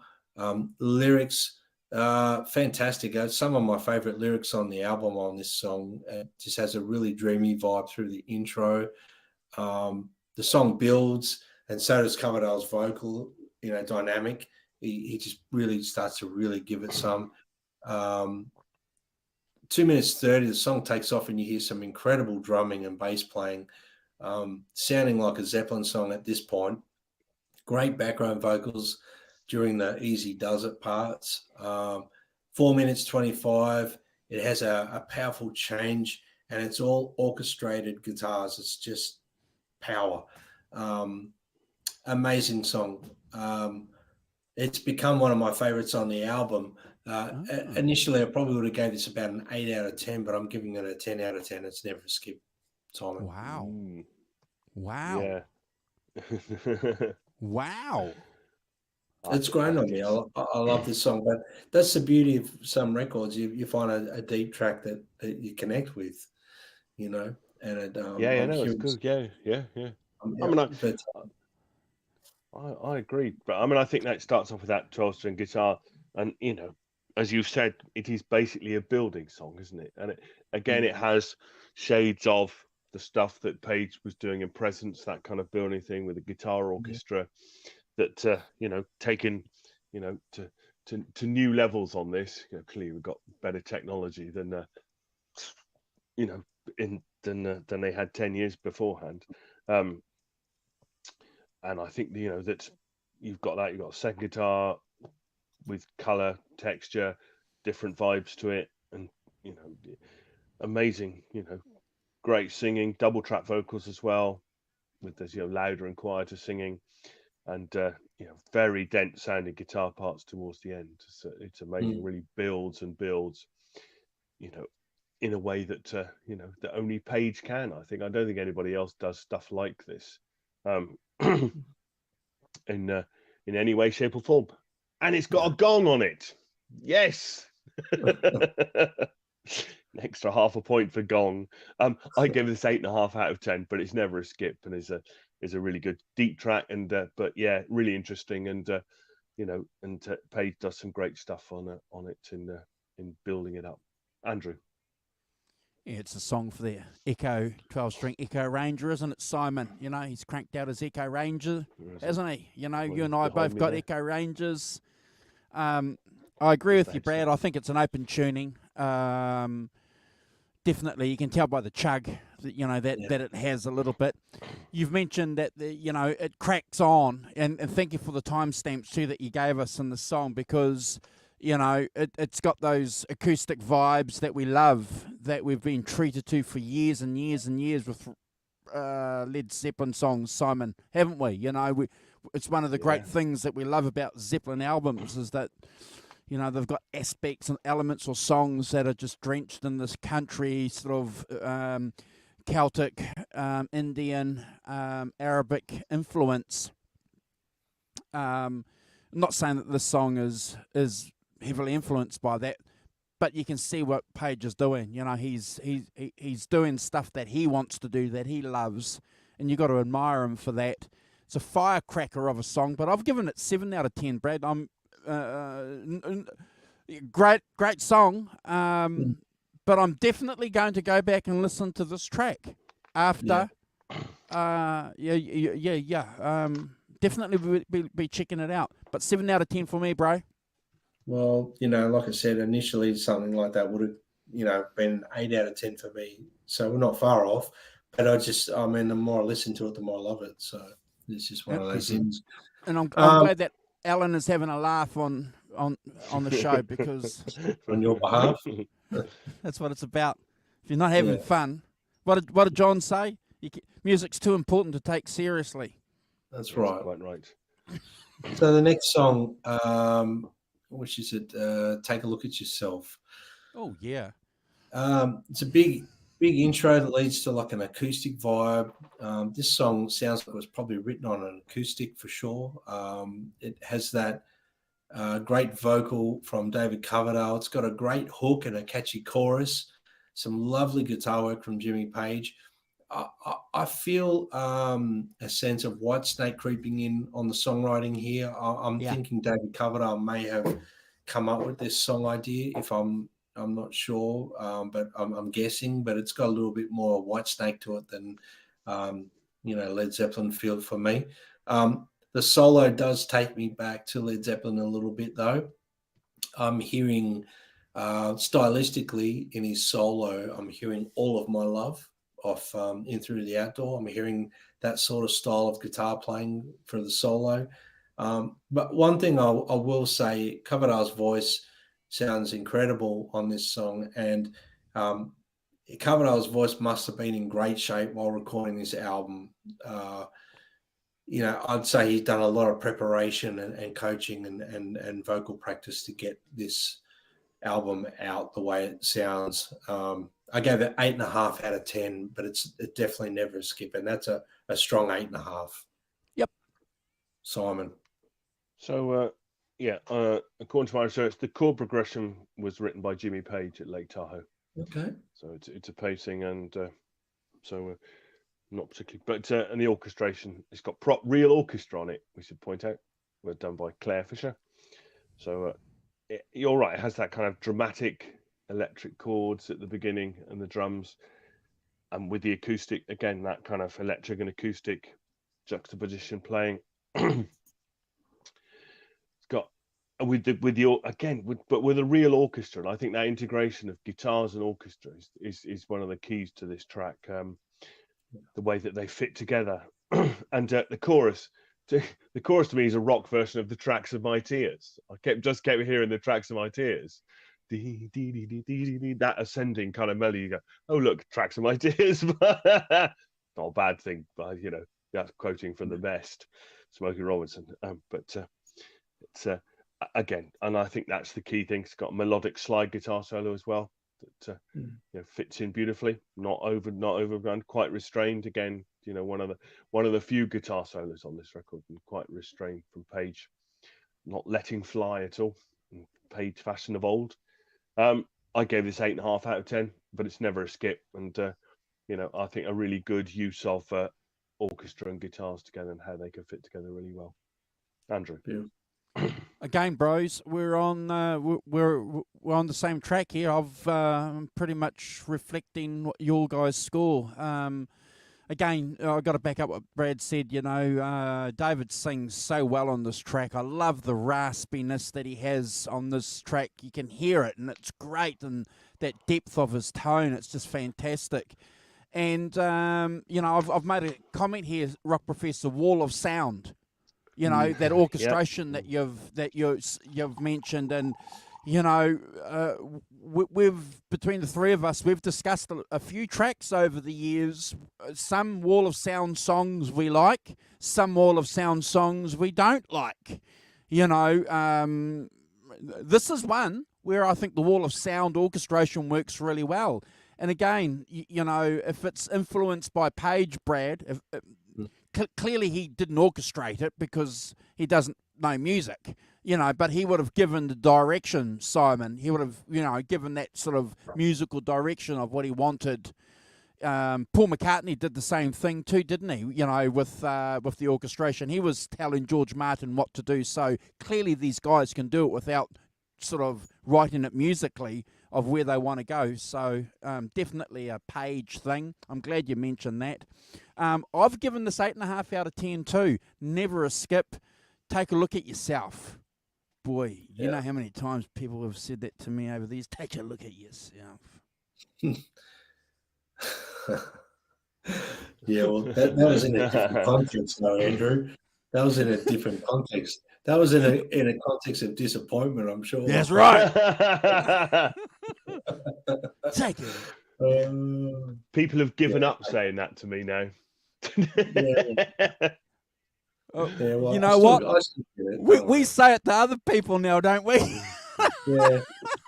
I still get it, though. Don't worry. Oh, do you? Get it. Good. See, youngsters still get it. Yeah. All right. So the next song on the album. Before you accuse me, take a look at yourself. Get in. Look at that. Even worse, Simon, when your wife says that, hold on, and you run and grab the guitar. Before you accuse me, take it. And see how far you get into the song before that guitar's whacked over your head. Just make sure it's an acoustic. You might survive, rather than a mahogany guitar, which you're not going to survive. Are you? Or let us know how that goes. There's a classic reel going around I've seen where the wife's yelling at the husband and he walks out to the shed. It goes, he walks on, never looks back. He can't hear her. Oh, it's a classic. Anyway, let's get back on track, gentlemen. Let's get back on track. Try desperately, yes. All right, so Don't Leave Me This Way. Don't Leave Me This Way. This is a blues. I have to put it that way. This is a Jimmy Page blues. This is all Jimmy Page. This very easily could have been off the Outrider album or Zeppelin, obviously. A great progression from Jimmy. Some fantastic singing from David. Lovely blues lead guitar work from Jimmy Page throughout this song. At around 1 minute 55, David gives me goosebumps with his singing. That he's a true bluesman, and his vocal chest vibrato is unbelievable. He's one of a kind. There's not many people that can sing like David Coverdale when he sings the blues. And the drums and the bass are epic. They're unbelievable in this song. The keyboards add that wonderful vibe, that ambient sort of vibe. I'm hearing Zeppelin in the pre-chorus part. The build-up, the progression to the solo is very intense. And then we are treated to the longest guitar solo on the record. Yep. It's beautiful. It's a beautiful solo. Jimmy builds up the solo with those true bluesman stylings, but his phrasing and string bends and his stylings are uniquely Jimmy Page, and no one else can play like him. I definitely think this could have been on his Outrider record. I think it sounds like it's from that sort of period for Jimmy Page. It's one of my favorite songs on the record, without a doubt. And just for the guitar playing alone on this, it deserves 100 out of 10. It's never a skip for me. Yeah, well done. Yeah, I think that, yes, it's well, I can tell you, Brad, that the introductory riff, that descending, was written by David Coverdale quite a lot of years earlier, apparently, according to the research I did, and oh, really? not used until he wrote that. It's kind of Beatlesque, and it quite Beatlesque. descending thing, but still played by Page, so it fits in nicely. But and again, you've got the orchestra playing underneath, or keyboards playing underneath, but very orchestral keyboards. Interestingly, the keyboards on this seem to be used almost exclusively as an orchestral instrument. They don't seem to be used as keyboards at all. I didn't detect any. I did have a listen to see it all. The guitar orchestra bit seems to be all guitars, and the keyboards are purely those strings and kind of the orchestral bit, which I think is an interesting way of doing it. But again, it's got that kind of reflective, atmospheric verse singing, and it's pretty dramatic, isn't it? In places, as you say, those dramatic chords that go into the solo, and this Page kind of breaks up the solo. He does fast bits, and then he has that big kind of hanging notes to sort of between them, which is not, is a bit not quite like Page. I never think of him as being the player of the hanging note kind of thing. more of the fast passages and stuff and things. But and then you've got the drums dropping out, taking it down again. So you've got a dramatic, ebb and flow of the track. And then you've got mass guitars and orchestra making it, building up the intensity towards the end. I gave this 9 out of 10 and never a skip. I think it's a really good example of Page and his all guitar orchestra and stuff, and the way that he can arrange things. So I really liked it. Andrew.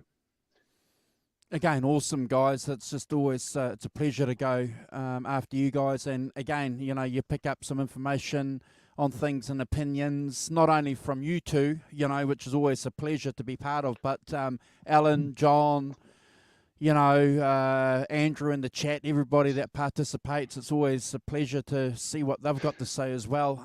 Look, Brad, I have to agree with you. This track's just phenomenal, isn't it? It's one of the best tracks on the album. Denny, we've spoken about Denny Casmati, or however you pronounce his name. His rock and roll credentials are impeccable. He's played for Montrose, Sammy Hagar. He's played on Cinderella on their Long Cold Winter album, which I love. Tom Keefe is outstanding, and that second album that they did in 1990, which has got a lot of blues tracks on there as well. It's just all part of this movement, that was there. And some of these albums, Brad, just hit the radar, and they didn't sort of do much, but the credentials of Denny's certainly very, very important on this album. And we've spoken about how drummers provide that ingredient. Every time we rank a Led Zeppelin album, we talk about John Bonham, don't we? We talk about his contribution and the way that he's just lifted that song up, and I think Denny's doing it on this track, Brad. If there's one track on this album that's got the Led Zepp thing going, for me, it's this track. Again, and I'm going to back it up if anybody is watching saying, oh, that's, why? That's stink. That's stink that you made that comment. Oh, that's not true. But, that's not a bad thing. We're coming from a safe place saying that that's a good thing. I love the vocals. And as you said, Brad, Page's guitar work, and I'm going to pinch a word that you use, tasty. It's just fantastic. You said it, longest guitar solo on the album. This is my Brad score, bro. My Brad score. Yeah, well done. The second Brad score. Well, we go from that song to a song that's actually called Absolution Blues, and at the start of the song, we hear Page playing some absolutely brilliant guitar lead work, and there's drones of a guitar going whoa, whoa. Now I want to highlight that's the Trance Performance guitar, and he's using that where he's pressing one of the buttons for it to detune, and then he presses another button for it to come on, and then okay, yeah. So he uses it as an effect, and he's interweaving them wonderfully. It's the way he's done it. It sounds like you're using a trem bar on a guitar, but it's not. So the way he does it, he actually uses it as part of a songwriting tool as well. The leading riff where the song comes in is sounds like to me it's something that could have come straight off Physical Graffiti. It's Yeah. intense, it's Yeah. power, it's something to aspire to write a riff like that. My goodness, Yeah. it's insane. David's voice on this one, talk about really giving some vocal push. My goodness, he's right up there in this song, and phenomenal.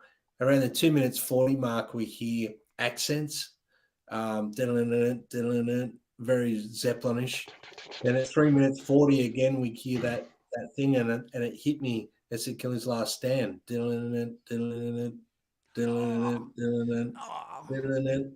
way he's done it. Except it's not a killer's last stand, but it's It's like that. It's like that. It's got that vibe, yeah. It's like that. We hear a blistering guitar solo from Page. Very, very Zeppelin sounding song to me, this one. You focus on the rhythm guitar underneath the solo. It's hard to focus on that. But if you go listen to that, it's outstanding. That rhythm guitar work alone, you could play anything on guitar over the top of that and it sound great. That's what all I have to say. It's fantastic. You have to give credit to David Coverdale here. He gave everything he's got in this song. I reckon he would have collapsed at the end of recording the vocal to this track. He's great in this song, and the whole song itself is a 9 out of 10 for me, and never a skip, gentlemen. Simon. Yep. Good score. Yeah, couldn't agree more. I think that it is very kind of, that beginning bit is like in the evening, isn't it? There's a kind of like washes of guitar before it comes in. It's really interesting to learn about the different the tuning thing is great. What's John saying? It sounds like Love Gun. I don't know about that, John, but for me this is the most Zeppelin track in many ways. I think it's as you say, Brad, it could have come off something from Physical Graffiti. It's a thing. It's got the slashing guitar chords over a sort of riff, and again the drums and the bass. The drums particularly doing that sort of John Bonham, slightly holding it back thing, which is gives it that swing, which is great. Fantastic Jimmy Page solo, much more keeping what we expect from Mr. Page for fast runs and zooming about, which is great, and staccato drums and the stop to finish it off. But again, the key thing is those huge washes of electric sound. Really, 9 out of 10 from me, and never a skip either. Great, second last track, not the weakest. No, by distance, no. Andrew. Yeah, look, it's the album rocker for sure. I agree with what you said, Simon, and Brad, Coverdale would have been, whew, where's the pint? Nearly a pint after that one, boys, or probably a bottle of champagne. Would have been a Magnum bottle for Coverdale. Or was he straight and sober back? No, he was a party boy back then, wasn't he? I think so, yeah. Yeah. Both of them were actually. Yeah. Yeah. I think they both like their. Oh, well, let's leave it clean. Yeah. No. Actually, you ruined the cleanness at the start of the show, Andrew, by abusively wearing this. Yeah. Look, I won't repeat what Brad and Simon have said, folks. They've already hit the nail on the head. I'll just say one thing, though. Again, I'm going to back up the Rock Professor. There is some Led Zeppelin aspects to the song. Brad said it. And again, we're going to repeat ourselves. That's not a bad thing. Love that snare snap. The car crash Metallica solo that's going on this, Brad. I love it. It's like, it's just, it's just again a different tone, a different thing that Page is doing with his solos. If you're a Led Zeppelin fan and you haven't gone and checked out some of these solo or collaboration albums that Page has done, and I've met a few of them over the years, they're missing out, aren't they? They're missing out on some epistles. in the canon of Led Zeppelin music. Go and check it out. I've given this a 9 out of 10 too. It's never a skip. And again, you know, Rock Professor, your theory's out the window. Damn. This time. Damn. This time. It'll come back. Yes, it Yeah. will. Possibly. I think it's starting to outweigh your theory, Simon. I think Oh, the right. last few No, ones, I have think been it's good been last race. completely blown out of the water. As soon as one doesn't fit, you know, then it's on dodgy ground. But when most of them don't fit, it's gone, isn't it? It's not. Yeah. Well, Yeah, that's it. Gone. all right, so we come to the final and closing track on the album, and it's a lovely acoustic intro. The singing from David is very meaningful and delicate. Lyrics are great, and I know there was a lot going on at the time in the world when this song was written. So I think, what have I got here? It's based around that sort of the wars and everything that were going on at the time. The drums and bass in this song are outstanding. It's a great last song. It's got a lot of twists and turns in this.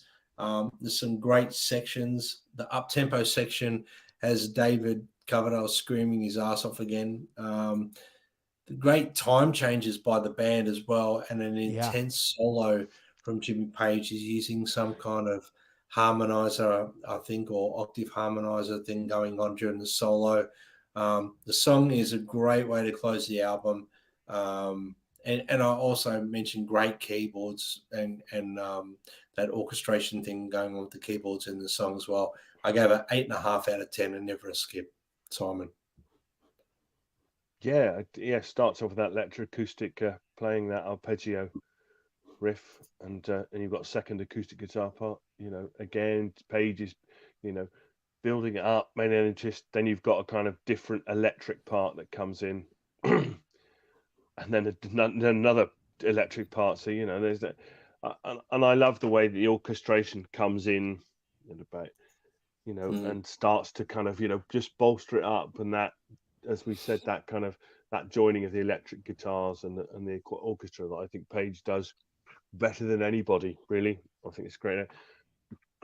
Great drumming, great bass playing on here. You've got the breakdown at 340, where they, you know, cleaner sound, and you've got an acoustic playing with the bass, and then it comes back in, and you've got that huge kind of sonic sound. If you put it on a stereo, like I've been putting on a stereo, it sounds bloody epic. You know, it's huge sound, and you know, and there's lots of playing, ascending and descending runs between the lines, just, you know, to the fade out. So I gave this a 10 out of 10. I thought this is probably the best track on the album in some ways, and my favorite. I thought it was pretty cool. Yeah, 10 out of 10 from me. Yeah, and always a skip. Yes. Andrew.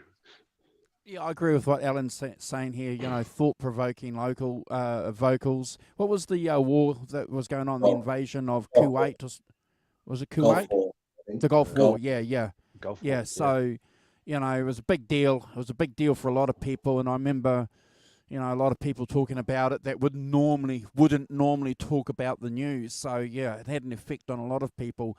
Minor key dramatic number, isn't it? You know, it's interesting that they've finished a song on such a dramatic minor key vibe. You know, it's not a lot of albums have finished songs like this, but you know, obviously these two can pull it away. You know, a lot of people were making reference over the years to Coverdale sounding like Plant.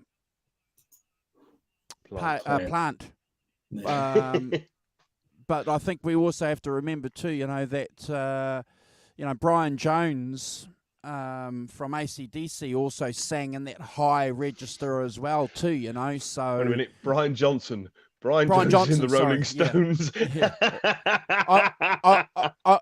I'm old. All these names in my head. Yeah, blur into one. Brian Johnson from AC/DC sang in that high register too. So not a lot of guys can do that. But clearly, you know, Coverdale's doing that on this album. Probably at his peak, Brad. Probably at his peak.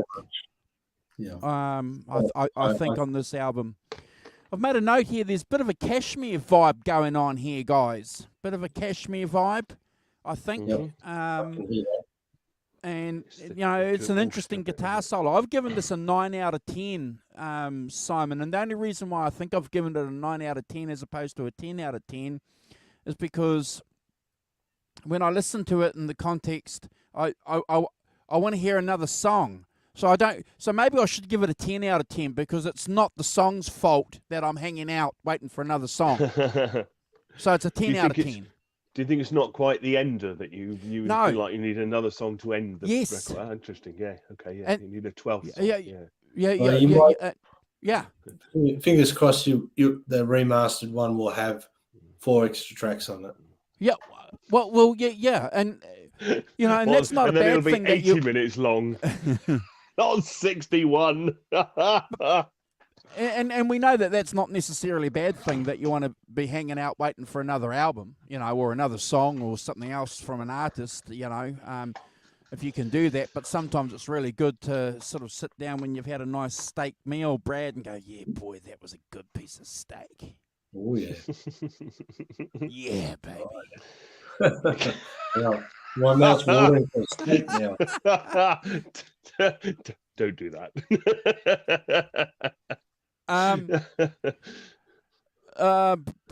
Look, I'm going to say quickly, and I'm going to pass it on to my co-hosts because I'm just looking at the time here. It's 2 hours, and we're getting on a little bit. I'm going to just say this quickly, Brad.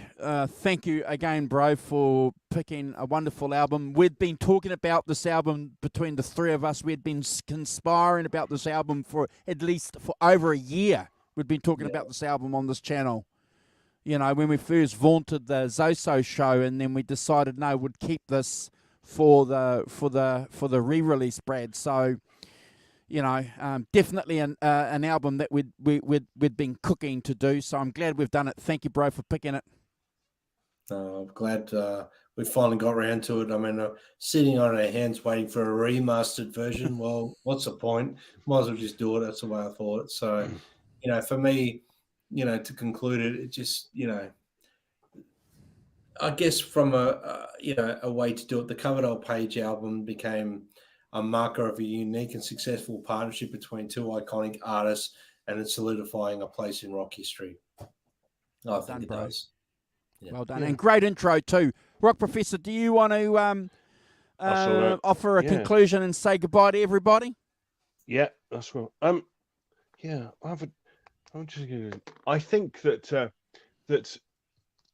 you know, within you know, the next year, Page went off with Plant and did Unleaded. You know, as a no quarter. You know, with the orchestration thing, and I think this is quite an interesting. Plant said, "Get back here, boy." He got a bit upset, apparently. Yeah. Yeah. Well, yes, as you said at the beginning, tainted cover version made me laugh. I have to say that made me laugh. It did make me laugh. And I was saying how weird it was. Sorry to interrupt, Simon, but how weird it was when I went and saw Page and Plant in '95, and they did "Shake My Tree." It was very weird. Yeah. Wow. Yeah. Did it? How interesting. Anyway, The thing I'd say about it is that I you know, coming at this, you know, sort of clean, if you like, not really having heard it before, I think that David Coverdale is a great singer, but he isn't Robert Plant. And I think that is always Page's issue. Is that the other guys he's worked with, you know, Paul Rodgers the same. They aren't, and I think whenever I listen to some of this, and sometimes I hear in my head what I think Robert Plant would sing on it. And I think that myself, I feel that Robert Plant has an extra bit to him. There's an extra bit in his voice that I'm not trying to diss David Coverdale by a country mile, you know, but I think that Plant is special. If I could, you know, he's a really special vocalist. And when you hear other people do what would be him, and you can hear it in your head, and it isn't quite what what he would do, and then I kind of say to myself, that is why Plant is such a great singer, really, really great singer, and is up there. And I understand, and I think that bit extra that he would bring to these things is, I think, one of the differences. And I think Jimmy Page knows that, in his heart.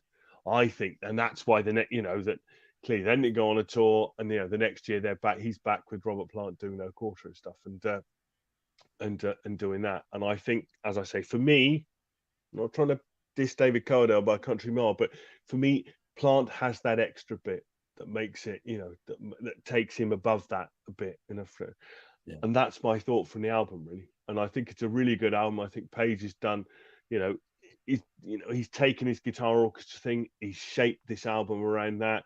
Coverdale does a great job of